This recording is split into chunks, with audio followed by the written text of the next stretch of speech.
Hello, this is Marty from Marty's Moccasins and Things. You can find me on Facebook. I'm sorry about the abrupt ending of the other video, but we only have 15 minutes. I only have 15 minutes, and I just hit 15 minutes. So this is part 2 of working your wire. And we're back to this piece. I'm not finished yet, so we're going to continue with this using our bail making methods. Scarf that around. He's going to be, once the wire gets that short, it starts to be a little tougher to push.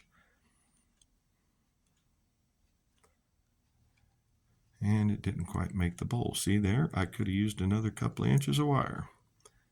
We'll bring this one around. Yep, that is not going to work at all. So we're going to have to do it the other way. Pull this one back. Trim that down even smaller. Really, really close. Don't let the piece fly into your eye. Dump it off there so you can find it later and clean it up. And then we'll go ahead and bend it around and squish it into there. Now let's see if we've got enough to do a good job over here.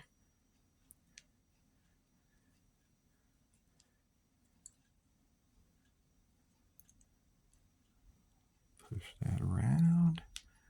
See, once it gets this small, your pressure points and your movements get to be a little bit harried.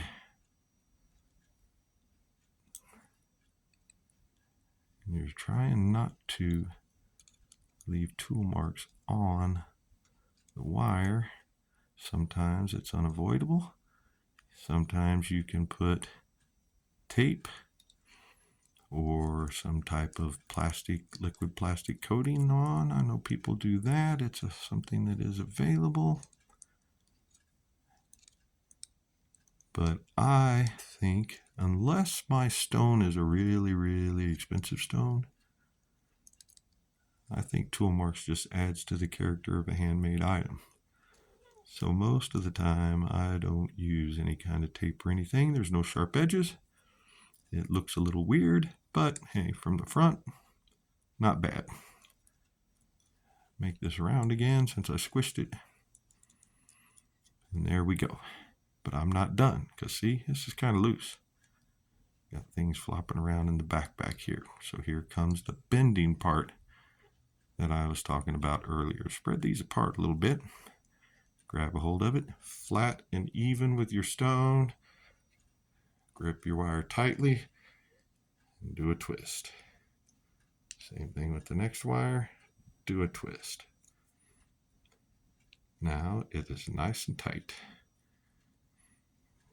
Or you can do it on the front, because there's more room. See how it moved there? There's more room to turn this one into something a little more decorative than just a straight curve.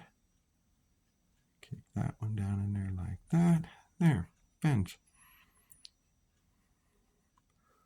My swirl isn't quite covering up that. There. Now it's a little loose down here. This wire tightening, see how it's not quite against the stone there? We're going to change that by getting a hold of it here. And just doing a twist like we did the other one. And that's going to bite that wire down, make it shorter, which makes it tighter. So that your pressure point, when you're bending these, is where the jaw is with the pliers and the stone. Over here, when I was doing it, it was both ends of the stone. That's why I said you can have more than one pressure point. We had a pressure point up here. We had a pressure point down here. And then the pliers of the jaws, the jaw pliers were another pressure point. Now we have another piece of pretty jewelry, all done and ready to go.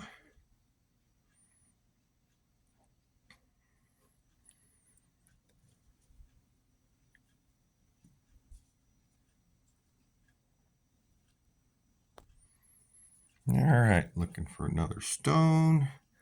Here we have sapphire. There's a little piece of emerald in there. I don't know if we can see the green. This is mostly sapphire in goldstone. And there's one little piece of green right there. So there's one piece of emerald in there, but he still looks blue.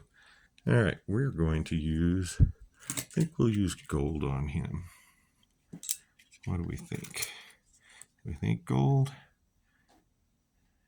Yeah, we'll use gold. He's a fairly small.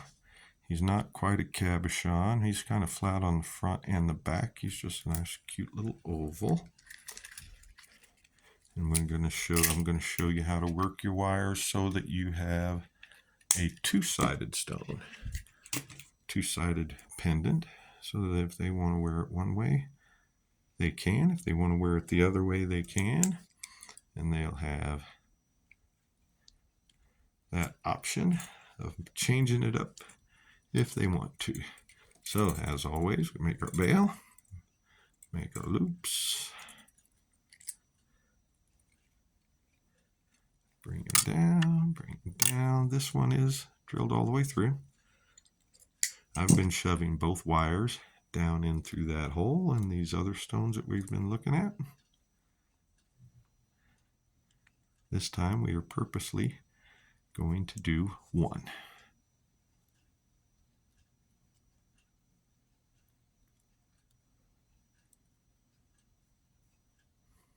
Oh yeah, more than enough wire this time.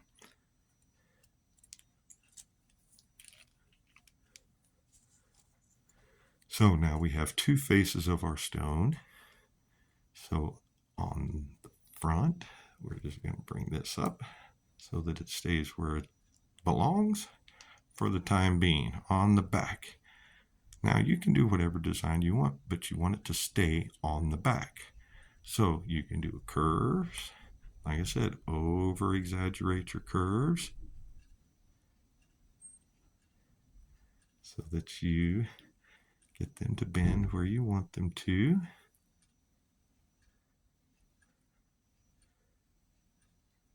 Then we're going to bring it down and marry it with this one. You have to be careful in making sure that they get together right there. I need to pause real quick